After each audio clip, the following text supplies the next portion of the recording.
आणि वेळ कमी आहे. खरं तर मला खूप बोलायचं होतं, परंतु कमी वेळात आता कमीत कमी आपल्या कामाचं बोलू. त्याच्या पाठीमागचं संपूर्ण बॅकग्राऊंड किंवा बाकी आता ते कारण सकाळपासून आपण सगळं ऐकलेलंच आहे. तर याच्यामध्ये दोन भाग आहेत. जरी न्यू एज्युकेशन पॉलिसी 2 दिवस बोललं तरी पुरणार नाही, ती फक्त माहिती असेल, पण ॲक्च्युअल इम्प्लिमेंटेशन तुम्हाला CBCS सोडून करताच येणार नाही. हे सगळं बसवायचं आहे, ते त्याच्यामध्ये बसवायचं.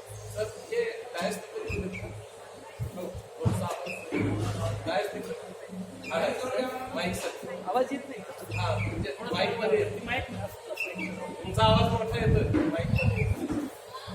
तर हे इम्प्लिमेंटेशन करताना आपल्याला CBCS सोडून ते इम्प्लिमेंट करता येत नाही. आणि म्हणून त्यासाठीच ती सिस्टीम महत्त्वाची आहे. त्याचबरोबर की आपल्या विद्यापीठामध्ये PG साठी CBCS आपण सुरू केलं, परंतु UG साठी आपण आता जी काही चेंज होणार आहे, जे न्यू एज्युकेशन पॉलिसी जी आपण ॲक्सेप्ट केली महाराष्ट्राने, डिग्री जी बॅचलर डिग्री आहे 3 इयर 4 इयर असणार आहे, 4 इयर डिग्री असणार आहे. त्या फॉर्मॅटमध्ये फक्त बसवायचे. सकाळपासून ते चर्चा चाललेली आहे. Skill based courses, vocational courses, internship, research project हे त्या फॉर्मॅटमध्ये बसवायचे. पण तुम्हाला CBCSचं स्ट्रक्चर सुरू कुठं आहे, मला बेसिक हे इथंच यायचं. आणि म्हणून आपण माझ्याकडे 3 प्रेझेंटेशन होते वेगवेगळ्या पर्पजसाठी, पण वेळेचाही असल्यामुळं माझ्या हिताचं आणि आपल्या सगळ्यांच्याच हिताचं मी पहिलं ते काम शॉर्टमध्ये केलं. कारण आपल्याला या वर्षापासून अंडर ग्रॅज्युएटला CBCS अप्लाय करायचं आहे. आणि त्याच्याप्रमाणे आपल्या विद्यापीठामध्ये बैठकीचं आयोजन केलं गेलं. अकॅडमिकमध्येही आपण ते पास करून स्ट्रक्चर पास करून घेतलेलं आहे.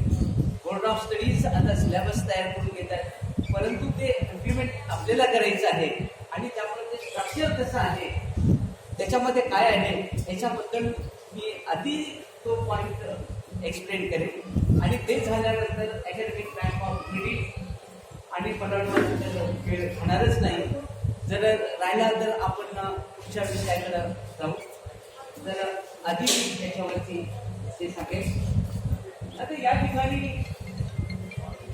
न्यू एज्युकेशन पॉलिसी आहे, ही महत्वाची आपल्या यासाठी आहे की तुम्ही आता जर पाहिलं तर पूर्ण सगळ्या काही योजना होत्या ह्या टीचर सेंट्रिक एज्युकेशन. आताच जे CBCS असू द्या किंवा न्यू एज्युकेशन पॉलिसी असू द्या, हे स्टुडंट सेंट्रिक एज्युकेशन असणार आहे. कारण या ठिकाणी विजिबिलिटी द्यायची आहे ती विद्यार्थ्याला द्यायची आहे. आधीच्या आपल्या या सिस्टीममध्ये विद्यार्थ्याला चॉईसच नव्हता. आता आपण CBCS मध्ये विद्यार्थ्याला चॉईस आहे. तो त्याची डिग्री, त्याचा कोर्स तो डिसाईड. त्याला त्याच्यानंतर आपल्याला हा पॅटर्न इम्प्लिमेंट करताना मल्टी एंट्री अँड एक्झिट हे सुद्धा याच्यामध्ये आपण लगेच इम्प्लिमेंट करतोय. याचाही अर्थ असा होता की ज्यावेळेस तो एखादा विद्यार्थी ॲडमिशन घेतो, आपली डिग्री 3 वर्षाची होती, 2 वर्षे केलं आणि मध्येच काही कारणास्तव त्याला ती डिग्री सोडावी लागली, तर त्याचा लॉस होतो. त्याला काही क्रेडिट मिळत नव्हतं. आणि म्हणून तो लॉस टाळण्यासाठी मल्टी एंट्री अँड एक्झिट हे ऑप्शन आणलं. ते आपण याच्यामध्येच ते लागू करतोय.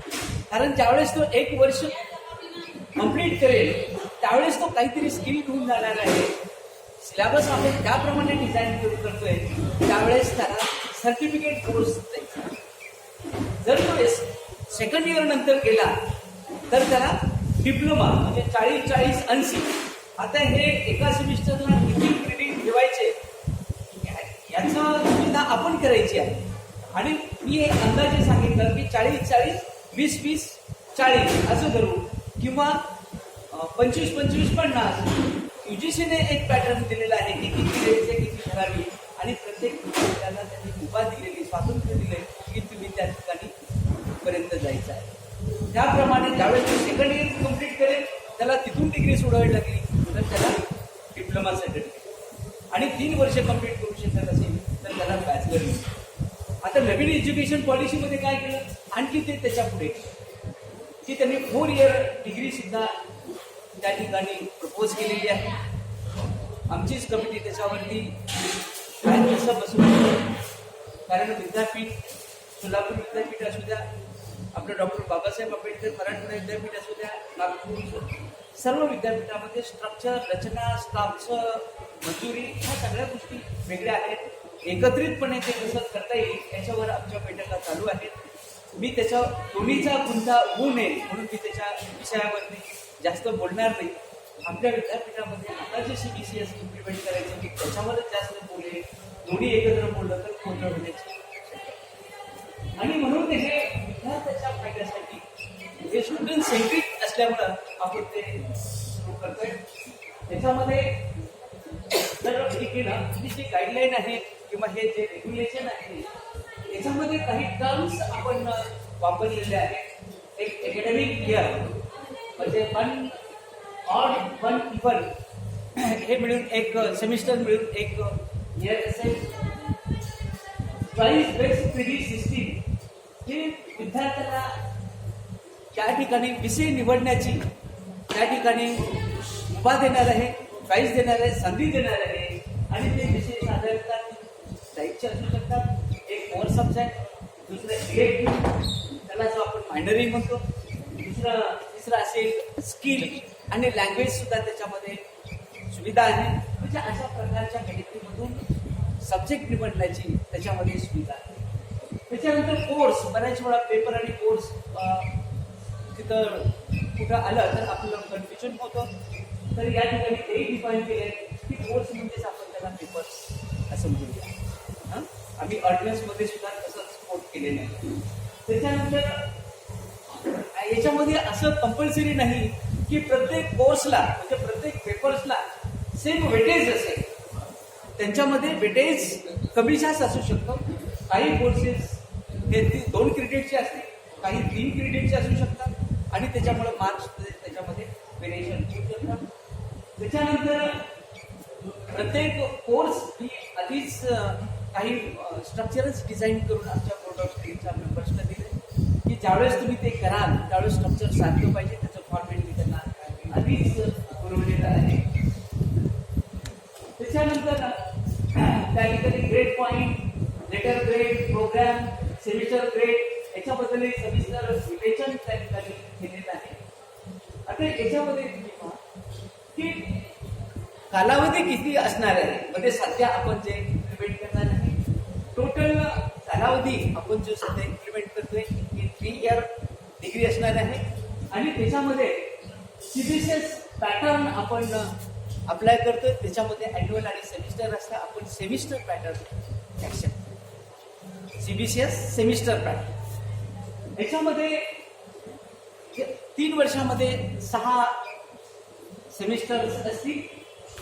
त्याच्यानंतर हे प्रत्येक गोष्ट आपल्याला डिफाईन करावी लागते. सर काही मध्येच प्रश्न विचारायचा असतील आपण जे कंप्लीट एकदा पास झाले एकच मला हे होता की CBCS प्रोग्रामचे अगदी सेमिस्टर टाईप हे आपल्या विद्यापीठाने ठरवलेलं आहे की UGCनं सांगितलेलं आहे. आपल्या विद्यापीठाने ठरवलं आणि UGC सांगतात आणि टायटलच आपण सेमिस्टर असं कॉन्सेप्ट टाकलं आणि ओव्हरऑल आता त्याच्यामध्ये ते कसं सेमिस्टरच रिकमेंड करतात नाही सुद्धा सेमिस्टर रिकमेंड करतात आणि सगळीकडे आता त्यांनी सेमिस्टरच.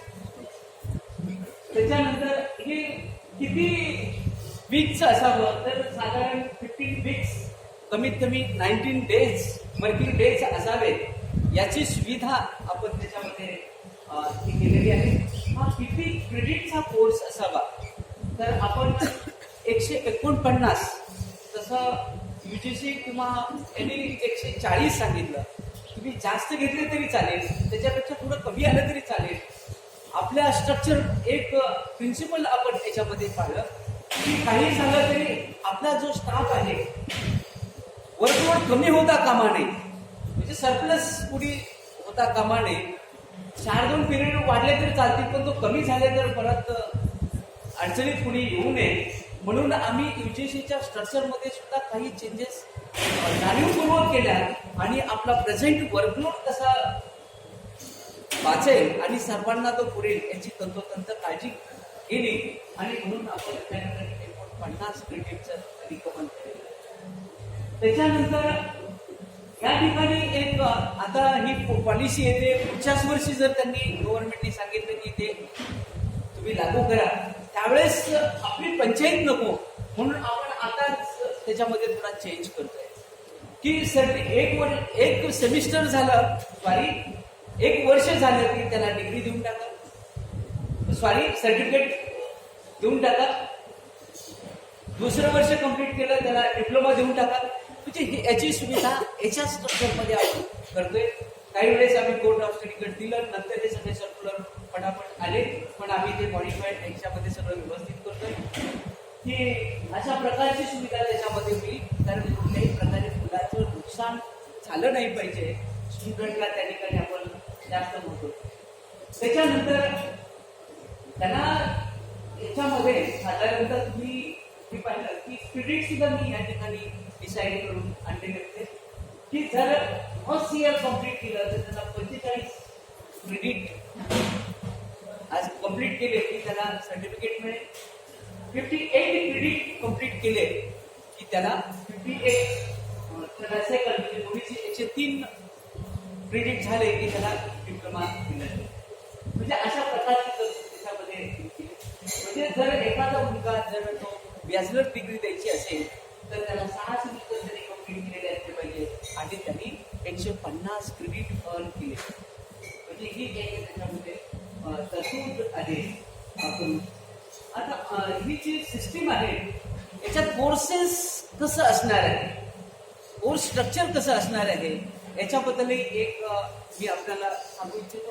याच्यामध्ये 2 पद्धती त्यांनी दिलेल्या असतात की 2 पद्धतीमध्ये त्यांनी एक ऑनर सिस्टीम आणि दुसरी सिस्टीम असते जनरल. तर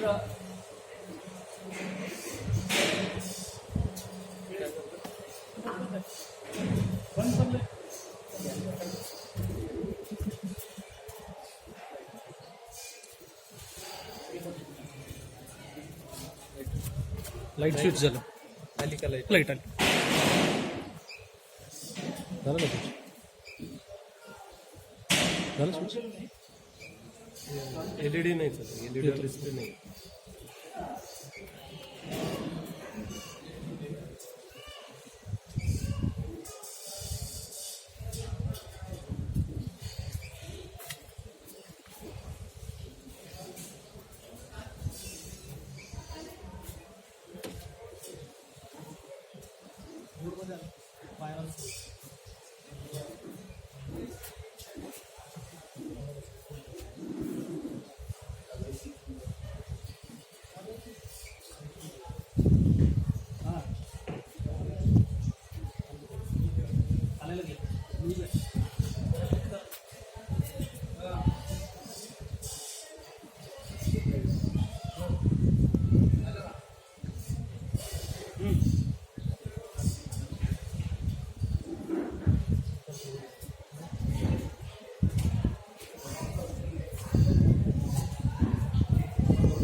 केलंय हे सगळं आहे.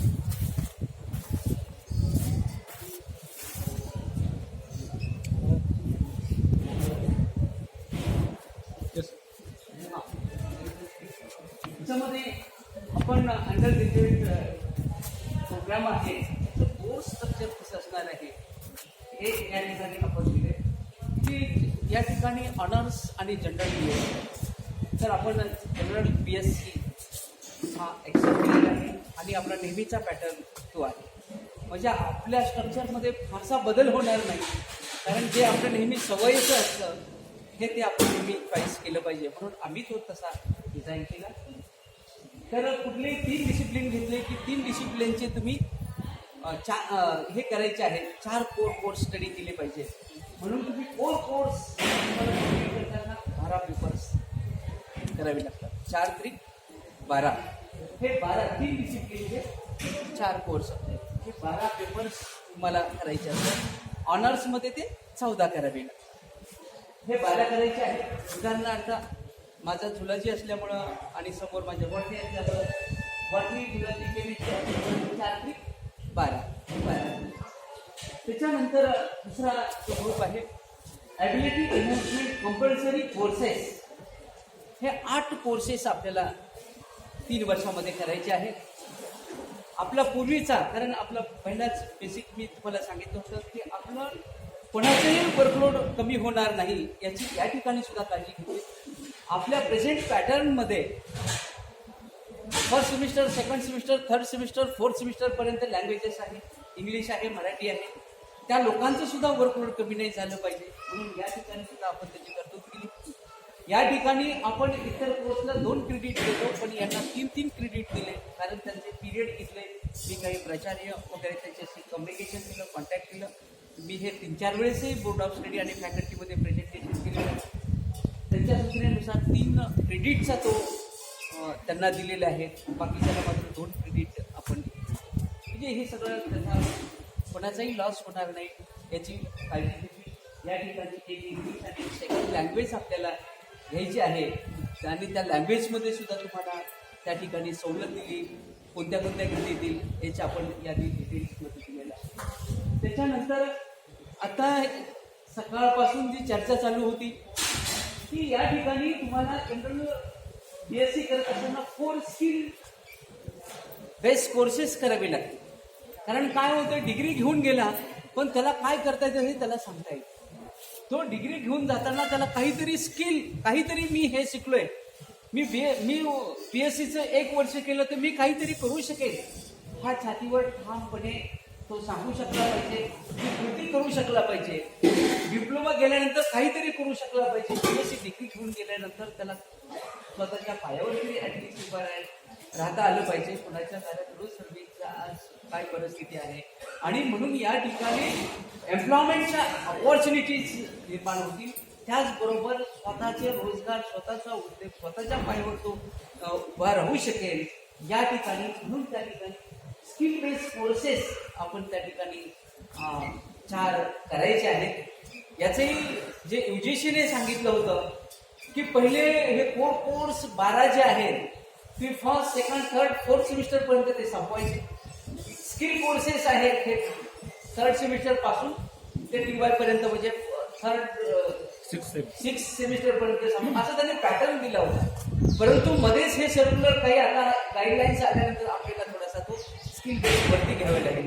ज्यावेळेस सर्टिफिकेट देतो त्यावेळेस स्किल काहीतरी त्याला आणि व्होकेशनल कोर्समध्ये आणावं. आपण ते करतोय ते सगळे घटना. तर अशा प्रकारचे हे स्किल बेस्ड कोर्सेस असतील. त्याच्यानंतर 2 पेपर हे प्रत्येक डिसिप्लिनचे हे डिसिप्लिन इलेक्टिव्ह पेपर्स असणार आहेत. ते 2 म्हणजे 4 ते 3 गुणे 6 हे टोटल 6 पेपर आपल्याला करायचे आहेत. प्रत्येक डिसिप्लिनचे 3 डिसिप्लिन आहेत, 6 पेपर्स आपल्याला त्याचे घ्यायचे आहेत. त्याच्यानंतर हे टोटल पेपर असे होतात, कारण आपल्याला कुणी एका मिनिटात विचारलं किती मार्काचं आहे तुमचं BSc, 3900 मार्क. तुमचे किती क्रेडिट आहेत ते सांगता आलं पाहिजे.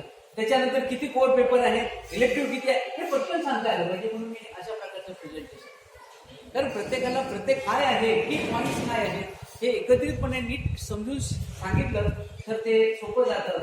म्हणून अशा प्रकारची एक रचना त्याच्यामध्ये केलेली आहे. त्याच्यानंतर UGC हे सांगतं की तुम्ही इन्व्हायरमेंट, आज काय झालं, प्रत्येक गोष्ट आपण इन्व्हायरमेंटला बाजूला सुरू केली आणि म्हणून आपल्याकडं असे दिवस आले. आणि म्हणून तुम्हाला इन्व्हायरमेंटल स्टडीज हा सुद्धा एक कोर्स करायचा आहे. तसा सुप्रीम कोर्टच्या निर्णयानुसार आपण तो घेतो आहे. आता बघा, तो सुप्रीम कोर्टने सांगितलं की 100 मार्काचा आहे, 6 महिन्यात गेला, आम्ही 3 महिन्यात होता. आणि आता त्याच्यावर मी जास्त नाही बोलणार, पण सुप्रीम कोर्टनी सांगितलेलं आहे आणि म्हणून आम्ही त्याला त्याचा पॅटर्न वगैरे आहे, आम्ही त्याला एक्स्ट्रा क्रेडिटमध्ये त्याला घेतलं, बाजूला तार करून घेतलं. त्या क्रेडिटमध्ये काउंट नाही करत. जर सगळ्यांचा विचार झाला तर आम्ही त्याच्यातही तो काउंट करू. तर आणि त्याच्यानंतर कॉन्स्टिट्यूशन ऑफ इंडिया हा सुद्धा एक आपण कोर्स चालू केलेला आहे, तो आपल्या विद्यापीठाने चालू केला आहे. उलट ते देशातलं पहिलं आपलं विद्यापीठ आहे की ज्याने कॉन्स्टिट्यूशन ऑफ इंडिया आपण सुरू केला आणि त्याच्यानंतर सुप्रीम कोर्टने निर्णय घेऊन आणि बाकीच्या विद्यापीठाने सुद्धा तो इम्प्लिमेंट करणं सुरू केलं. पण सुरुवात आपल्या विद्यापीठाने आणि म्हणून आपण त्याला तसंच ते कंटिन्यू करणार आहोत. त्याचे डिस्ट्रीब्युशन कसं करायचं हे आपण आता 4 कोर्स 12 हे कसे असणार आहे, तर त्या विद्यार्थ्याला बेसिक नॉलेज, तो जो सब्जेक्ट सिलेक्ट करणार आहे त्याला बेसिक नॉलेज त्याला मिळालं पाहिजे, अशा प्रकारचं तो 4 कोर्स असणार आहे. आणि हा कोर्स हे करताना त्याच्यामध्ये तुम्हाला सांगितलं 3 सब्जेक्ट तुम्हाला इथे सिलेक्ट करायचे आहेत. इथे कम्प्लीट त्याच्यामध्ये जाणार. इलिजिबिलिटी त्यांची ॲडमिशनची ही आपली नेहमीचीच असणार आहे. त्याच्यामध्ये त्यात आपण चेंज केला नाही, परंतु ते आता आपल्याला करायचं आहे. कारण जर आपल्याला जर मल्टी एंट्री आणि एक्झिट हे जर त्या ठिकाणी लावायचं आहे, तर त्या ठिकाणी पहिलं क्रेडिट किती स्कोर, जर किती कम्प्लीट केल्यानंतर त्याला एंट्री द्यायची, हे 2 लेवलची आम्ही गाईडलाईन त्याच्यामध्ये टाकणार आहे. हे maximum period for completion of this programme हा आपला नेहमीप्रमाणेच जर डिग्री कम्प्लीट करायला 3 वर्षाची डिग्री असेल तर त्याचा दुप्पट वेळ दिला जातो, तो 6 वर्ष. परंतु आता जे अकॅडमिक बँक ऑफ क्रेडिट याच्यामध्ये 7 इयर म्हटले, तर आपल्याला ते पॉलिसी डिसिजन आम्ही ते घेऊ त्यावेळेस मीटिंगमध्ये हे सगळं प्रपोजल व्यवस्थित मांडू. जिथं नवीन आणि आता चेंज झालंय ते कुठलेही आपल्याला याच्यामध्ये सिलेबसमध्ये चेंज करायचे असतात किंवा याच्यामध्ये काही करायचं असतं, अकॅडमिक काउन्सिलला सोडून करता येत नाही. आपण तिथं प्रॉपर बोर्ड ऑफ स्टडी आणि अकॅडमिक काउन्सिल याच्यातून करतो आहोत. तर हे आम्ही मीडियम ऑफ इन्स्ट्रक्शन हे आपण इंग्लिश हे केलंय. आणखी मला उलट एक अर्धा तास जर प्राचार्य सगळे असते ते मला त्यांच्याशी बोलायचं होतं. मध्ये जे गव्हर्नमेंटने सगळ्या रिव्ह्यू घेतला त्यावेळेस प्रत्येक महाविद्यालयाने काय काय केलं पाहिजे याच्यासाठी एक काही गाईडलाईन होत्या, 16 पॉईंट्स होते. मला 16 पॉईंट्सवरही काही डिस्कस करायचं होतं, पण लेट झाल्यामुळे सगळ्या सबमिट गेल्या. त्याच्यामुळे मी तो कागदही माझा तो बाजूला ठेवलाय. कारण प्रत्येकाला आपल्याला त्या ठिकाणी